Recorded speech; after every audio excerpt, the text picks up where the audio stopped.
بسم اللہ الرحمن الرحیم۔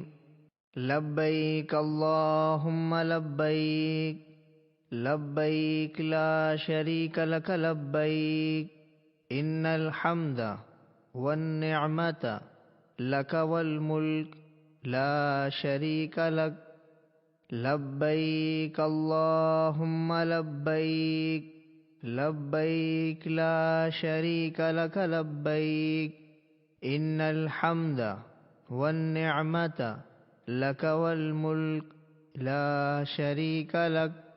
حج کے فضائل۔ الحمدللہ وکفی وسلام علی عبادہ الذین اصطفی، اما بعد۔ محترم حضرات، آپ حضرات کے سامنے حج، عمرہ اور زیارت مدینہ منورہ کا نہایت آسان طریقہ تصاویر اور پریزنٹیشن کے ساتھ پیش کیا جا رہا ہے۔ آپ حضرات اسے پوری توجہ کے ساتھ سنیں۔ محترم بزرگوں اور بھائیوں، حج بہت ہی اہم اور بڑی عبادت ہے۔ اس کے بہت سارے فضائل ہیں۔ حضرت ابو ہریرہ رضی اللہ تعالی عنہ سے روایت ہے کہ رسول اللہ صلی اللہ علیہ وسلم نے فرمایا، جو شخص اللہ کی خوشنودی اور رضامندی حاصل کرنے کے لیے حج کرے اور دوران سفر گناہ اور نافرمانی سے اپنے آپ کو بچائے، تو وہ حج کر کے گناہوں سے ایسا پاک و صاف ہو جاتا ہے جیسے اس دن تھا جس دن اس کی ماں نے اس کو جنا تھا۔ ایک حدیث میں ہے کہ حج اور عمرہ کرنے والے اللہ تعالیٰ کے مہمان ہیں۔ اگر وہ اللہ تعالیٰ سے دعا کریں تو اللہ تعالیٰ ان کی دعا قبول فرمائے، اور اللہ تعالیٰ سے مغفرت طلب کریں تو اللہ تعالیٰ ان کی مغفرت فرمائے۔ ایک حدیث میں ہے، حج اور عمرہ کرنے والا کبھی فقیر نہیں ہوتا۔ سفر حج سے پہلے چند ضروری کام۔ حج کا سفر شروع کرنے سے پہلے کچھ کام ضرور کر لیں جن کا کرنا شرعاً ضروری ہے۔ پہلا کام تو یہ کر لیں کہ اس مبارک سفر میں اپنی نیت درست کر لیں۔ نیت صرف یہ ہو کہ اللہ کے حکم کو پورا کرنے کے لیے اور اس کو راضی کرنے کے لیے میں حج کر رہا ہوں۔ دنیا کی عزت، شہرت، نام و نمود، دکھاوا، کوئی تجارتی فائدہ یا دنیا کی کوئی غرض بالکل نہ ہو، ورنہ اتنا بڑا عمل اور اتنی بڑی قربانی ضائع اور برباد ہو جائے گی، کیونکہ جس عمل میں نیت فاسد ہوتی ہے وہ عمل اللہ کے نزدیک مردود ہو جاتا ہے۔ لہذا نیت کو خوب ٹٹولیں اور درست کر لیں۔ دوسرا کام، روانگی سے پہلے اپنے تمام چھوٹے بڑے گناہوں سے خوب سچی پکی توبہ کر لیں۔ خوب گڑ گڑا کر ندامت کے ساتھ اپنے گناہوں کا اقرار کرتے ہوئے آئندہ نہ کرنے کے عزم کے ساتھ اللہ تعالیٰ سے معافی مانگ لیں، تاکہ آپ گناہوں کی گندگی سے صاف ستھرے ہو کر اپنے مولا کے دربار میں پہنچیں۔ تیسرا کام، اللہ کے جن بندوں کے حقوق آپ کے ذمے ہیں، جن کی کبھی کوئی حق تلفی ہوئی ہو، ستایا ہو، جن کا کبھی دل دکھایا ہو، یا جن کا اپنے اوپر کوئی مالی حق باقی رہ گیا ہو، کسی کا قرض اپنے ذمے ہو، ان تمام سے مل کر معاملات صاف کر لیں، خوب معافی تلافی کر لیں، اور جن کا کسی طرح کا کوئی حق نکل رہا ہے ان کو ادا کر دیں، اور جن امور کے متعلق وصیت کرنی ہو ان کے متعلق وصیت نامہ لکھ دیں۔ ان تمام امور کو پورے اہتمام کے ساتھ کریں، ان میں کوئی شرم و عار نہ کریں، تاکہ حج آپ کے لیے دنیا و آخرت میں کامیابی اور صالح زندگی کا ذریعہ بنے۔ حج کی تفصیلات سے پہلے یہ بات اچھی طرح سمجھ لیں کہ حج میں 3 فرض ہیں۔ فرض ہونے کا مطلب یہ ہے کہ ان میں سے کوئی چیز اگر چھوٹ گئی تو آپ کا حج ہی نہیں ہوگا۔ نمبر 1، احرام نیت اور تلبیہ کے ساتھ۔ نمبر 2، وقوف عرفات یعنی عرفات میں ٹھہرنا۔ نمبر 3، طواف زیارت۔ حج کے واجب 6 ہیں۔ واجب ہونے کا مطلب یہ ہے کہ ان میں سے کوئی چیز اگر چھوٹ گئی تو آپ کا حج تو ہو جائے گا، مگر واجب کے چھوٹنے کی وجہ سے دم یعنی قربانی لازم ہوگی۔ نمبر 1، مزدلفہ میں ٹھہرنا۔ نمبر 2 شیطانوں کو کنکریاں مارنا، نمبر 3 قربانی کرنا، نمبر 4 سر کے بال منڈوانا یا کتروانا، نمبر 5 صفا مروہ کے درمیان سعی کرنا، نمبر 6 طواف وداع یعنی رخصتی کا طواف کرنا۔ اسی طرح یہ بات بھی آپ اچھی طرح سمجھ لیں کہ حج 3 طرح کا ہوتا ہے۔ نمبر 1 افراد، نمبر 2 قران، نمبر 3 تمتع۔ نمبر 1 حج افراد اس حج کو کہتے ہیں جس میں میقات سے صرف حج کی نیت سے احرام باندھا جاتا ہے اور مکہ مکرمہ پہنچ کر حج کے ختم پر وہ احرام اتر جاتا ہے۔ حج افراد میں قربانی کرنا مستحب ہے۔ نمبر 2 قران۔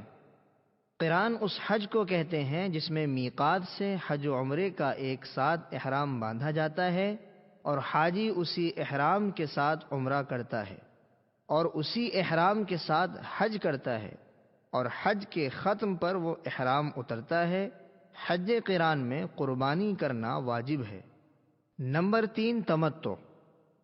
تمتع اس حج کو کہتے ہیں جس میں میقات سے حاجی صرف عمرے کی نیت کر کے احرام باندھتا ہے، مکہ مکرمہ جا کر صرف عمرہ کر کے وہ احرام اتار دیتا ہے، پھر 8 ذی الحجہ کو حج کے لیے احرام باندھ کر حج کرتا ہے۔ یہ طریقہ تینوں میں سب سے آسان ہے، اس میں پابندیاں کم ہوتی ہیں، اس لیے عوام کو اسی کا مشورہ دیا جاتا ہے۔ تینوں قسموں میں تھوڑا سا فرق ہے۔ پہلا فرق یہ ہے کہ افراد میں صرف حج کی نیت ہوتی ہے اور قران میں حج عمرے کی ایک ساتھ نیت ہوتی ہے اور تمتع میں صرف عمرے کی نیت ہوتی ہے۔ دوسرا فرق یہ ہے کہ افراد اور قران میں احرام شروع سے حج کے ختم تک باقی رہتا ہے اور پابندیاں بھی اس میں زیادہ ہیں، اور تمتع میں عمرہ کر کے احرام کھل جاتا ہے، پھر حاجی اپنے کپڑوں میں رہتا ہے اور 8 ذی الحجہ کو حج کا احرام باندھتا ہے۔ تیسرا فرق یہ ہے کہ قران اور تمتع میں حج کی قربانی واجب ہے، جبکہ افراد میں حج کی قربانی واجب نہیں بلکہ مستحب ہے۔ تینوں قسموں میں افضل کیا ہے؟ احناف کے نزدیک قران افضل ہے، پھر تمتع کا درجہ ہے، پھر افراد کا درجہ ہے۔ آپ حضرات فضیلت کے ساتھ سہولت کو سامنے رکھتے ہوئے ان میں سے کسی ایک حج کی نیت کریں۔ بہتر یہ ہے کہ اگر آپ 8 ذی الحجہ سے کچھ پہلے مکہ مکرمہ پہنچتے ہیں یا پہلے مدینہ منورہ جا کر پھر 8 ذی الحجہ کے قریب قریب مکہ مکرمہ پہنچتے ہیں تو آپ قران کا احرام باندھیں، اس لیے کہ آپ کے اوپر زیادہ پابندیاں نہیں ہوں گی۔ اور اگر آپ 8 ذی الحجہ سے 10، 15، 20 دن پہلے مکہ مکرمہ پہنچتے ہیں تو پھر بہتر یہ ہے کہ آپ تمتع کا احرام باندھیں تاکہ آپ پر زیادہ پابندیاں لاگو نہ ہوں اور حج آسانی سے ادا ہو جائے۔ گھر سے روانگی۔ اب آپ اپنے گھر سے روانہ ہو رہے ہیں، وہ مبارک گھڑی آ گئی ہے جس کا بہت دنوں سے آپ کو انتظار تھا۔ روانگی سے پہلے ہو سکے تو 2 رکعت نفل نماز پڑھ لیں۔ نماز کے بعد سفر میں سہولت و عافیت کی، گناہوں سے بچنے کی اور حج کی قبولیت کی دعا کر لیں۔ نکلنے سے پہلے اپنا پورا سامان منظم کر لیں۔ ضروریات کا سامان لے لیں، جو چیزیں ممنوع ہیں وہ بالکل نہ لیں تاکہ کسٹم وغیرہ میں پریشانی نہ ہو۔ اپنے سامان کو اچھی طرح پیک کر کے بیگ پر بڑے حروف میں پورا ایڈریس یعنی پتہ لکھیں، ملک کا نام بھی ضرور لکھیں اور اپنے بیگ پر ایسی کوئی علامت ضرور رکھیں کہ دیکھتے ہی آپ اپنے سامان کو پہچان لیں۔ گھر سے دعا پڑھ کر نکلیں، بسم اللہ توکلت علی اللہ لا حول ولا قوت الا باللہ۔ دعا یاد نہ ہو تو صرف بسم اللہ الرحمن الرحیم پڑھ کر نکلیں۔ سواری کا پہلے سے نظم رکھیں، فلائٹ کے وقت سے 3-4 گھنٹے پہلے ہی ایئرپورٹ پر پہنچ جائیں۔ احرام کا طریقہ اور ترتیب۔ حج اور عمرے میں سب سے پہلا عمل احرام ہے۔ احرام کسے کہتے ہیں؟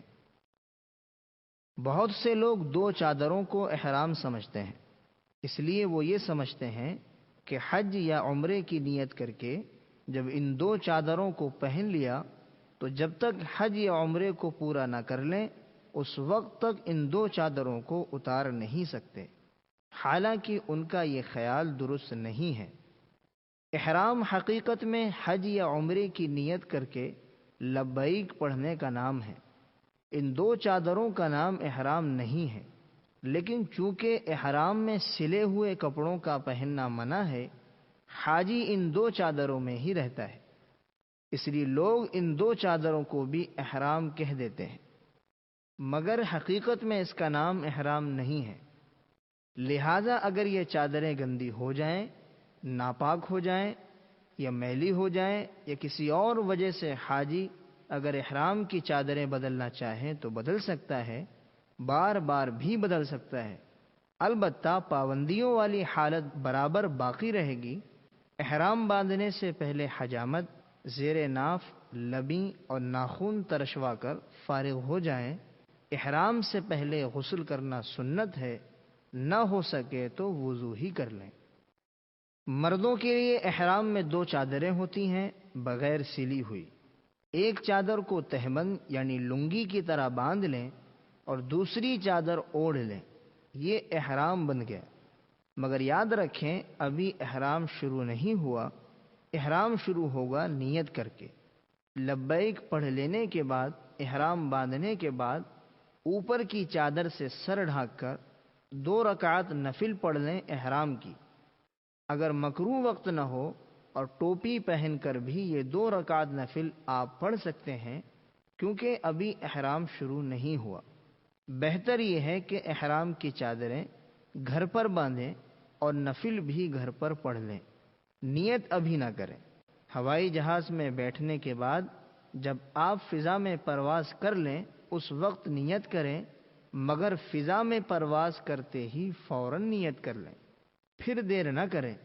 اگرچہ ہوائی جہاز میں میقات آنے سے کچھ دیر پہلے کپتان کی طرف سے یہ اعلان ضرور ہوتا ہے کہ اب آپ اپنی میقات سے گزرنے والے ہیں، مگر آپ اس کا انتظار نہ کریں، کہیں ایسا نہ ہو کہ نیند آ گئی اور آپ میقات سے بغیر احرام کے گزر جائیں۔ اگر اس طرح آپ میقات سے بغیر احرام کے گزر گئے تو آپ پر دم لازم آئے گا، یعنی حرم میں پہنچ کر ایک بھیڑ یا بکرے کی قربانی کرنی پڑے گی۔ لہذا پرواز ہونے کے بعد نیت میں دیر نہ کریں۔ یہ مشورہ حاجیوں کو اس لیے دیا جاتا ہے کہ اگر خدا نخواستہ فلائٹ لیٹ ہو گئی یا کسی وجہ سے حاجی حج پر نہ جا سکے تو احرام کی پابندیاں نبھانا مشکل ہو جائے گا۔ وہ اپنا احرام اس وقت تک نہیں اتار سکے گا جب تک وہ حرم شریف میں ایک جانور کی قربانی نہ کروا لیں۔ اس لیے بہتر یہ ہے کہ فلائٹ اڑنے کے بعد نیت کریں۔ جو حجاج کرام یہاں سے سیدھا مدینہ منورہ جا رہے ہیں وہ یہاں سے احرام نہ باندھیں، وہ مدینہ منورہ سے جب مکہ معظمہ کے لیے روانہ ہوں گے تو مدینے والوں کی میقات ذوالحلیفہ سے احرام باندھیں گے۔ عورتوں کا احرام۔ یاد رکھیں عورت کا احرام صرف اس کے چہرے کا کھلا رکھنا ہے۔ عورت اپنے سلے ہوئے کپڑوں میں رہے گی، موزے، دستانے اور زیورات بھی پہن سکتی ہے، البتہ چہرہ کھلا رکھنا ضروری ہے، یعنی پیشانی سے لے کر ٹھوڑی تک چہرہ کھلا رکھنا ضروری ہے، لیکن ایسا نہ ہو کہ بے پردگی ہو، پردہ بھی ضروری ہے۔ لہذا سر پر کیپ نما نقاب ڈالیں جس سے پردہ بھی ہو جائے اور کپڑا بھی چہرے پر نہ لگے۔ ایسا نقاب بازار میں مل جاتا ہے۔ عورت کو صرف چہرہ کھلا رکھنا ہے، سر کو ڈھانکنا ضروری ہے، اس لیے بہتر یہ ہے کہ سر پر چھوٹا رومال باندھ لیں تاکہ سر اور بال نہ کھلیں۔ لیکن یاد رکھیں یہ احرام کا حصہ نہیں ہے، اس لیے وضو میں سر پر باندھے ہوئے اس کپڑے کو کھول کر مسح کرنا ضروری ہے۔ بہت سی مستورات اس کو احرام کا حصہ سمجھتی ہیں، اس لیے وہ اسی کپڑے پر مسح کر لیتی ہیں، یہ ان کی غلطی ہے۔ مسح کے وقت اس کپڑے کو اتارنا ضروری ہے۔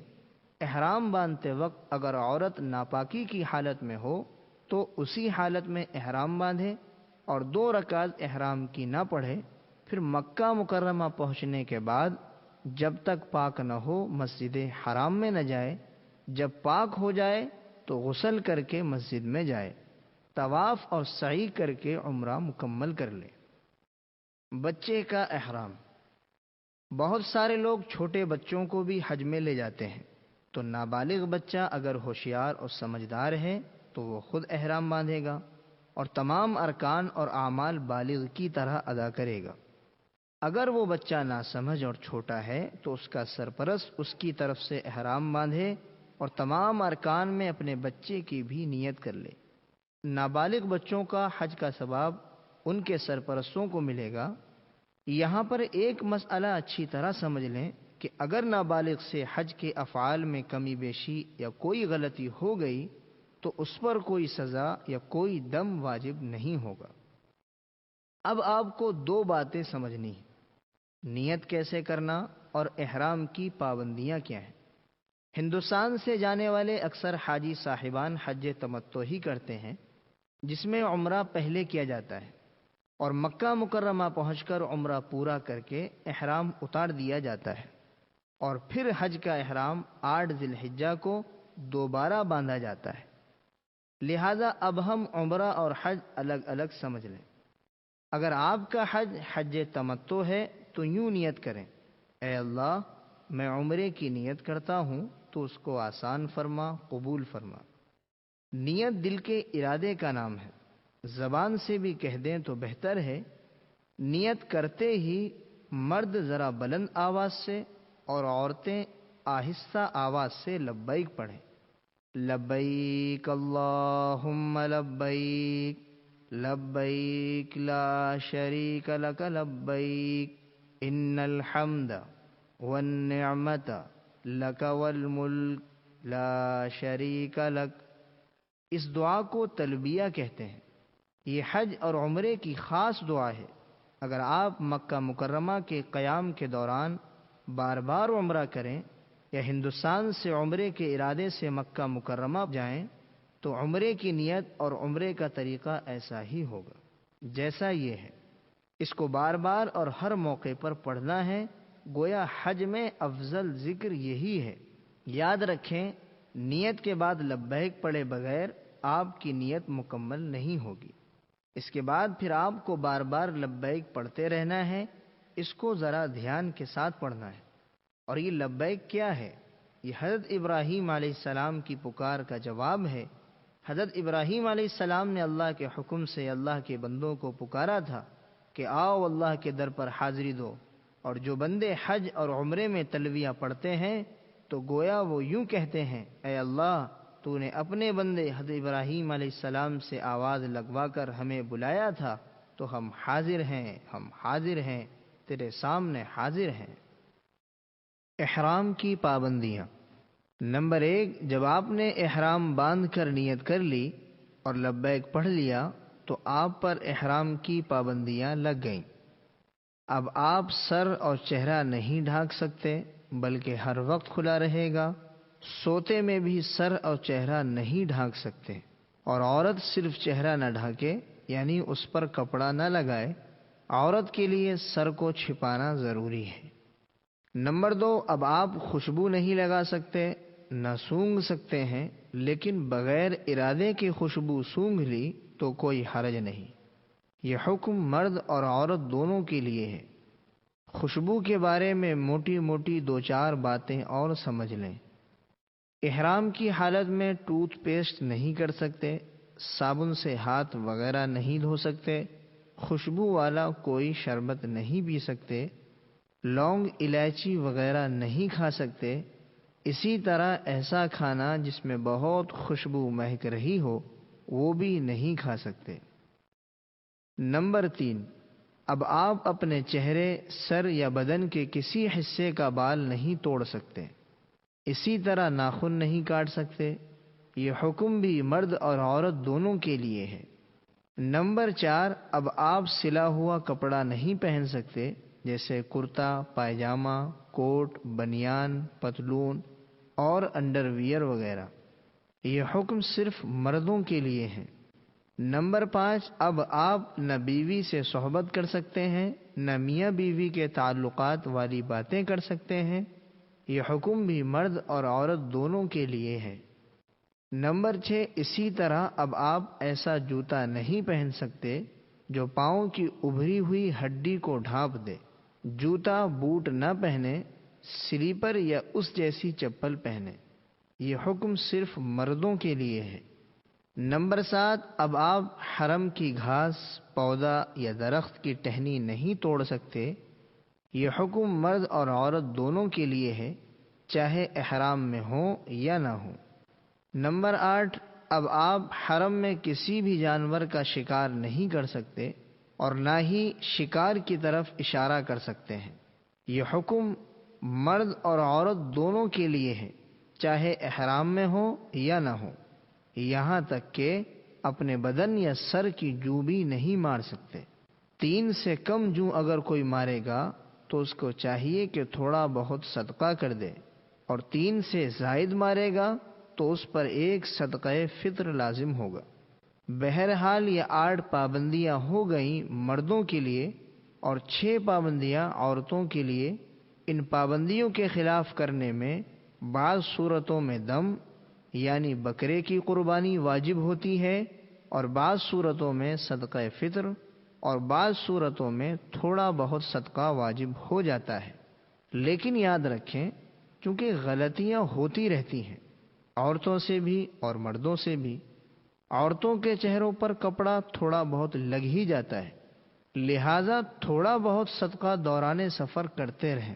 ایک اہم بات، آپ بہت اونچی جگہ جا رہے ہیں جہاں لاکھوں حاجی ہوں گے، سفر بھی لمبا ہے، تو آپ پہلے سے ہی تیار رہیں کہ اس سفر میں جو بھی مشقت یا تکلیف پہنچے گی اس پر صبر و تحمل سے کام لیں گے، غصہ اور لڑائی جھگڑا نہیں کریں گے۔ یہ بہت بری بات ہے۔ یہ سمجھ کر اپنے دل کو سمجھا لیں کہ اللہ کے گھر کا سفر ہے اور یہ سب اللہ کے گھر کے مہمان ہیں۔ پھر علماء نے لکھا ہے کہ حاجی احرام کی حالت میں جس طرح رہتا ہے اس کی وہ کیفیت موت تک باقی رہتی ہے۔ لہذا لڑائی جھگڑے اور ہر گناہ سے اپنے آپ کو بچاتے رہیں، اور احرام کی حالت میں اپنے آپ کو اچھی عادتوں کا پابند بنائیں تاکہ موت تک ہماری یہ کیفیت باقی رہے۔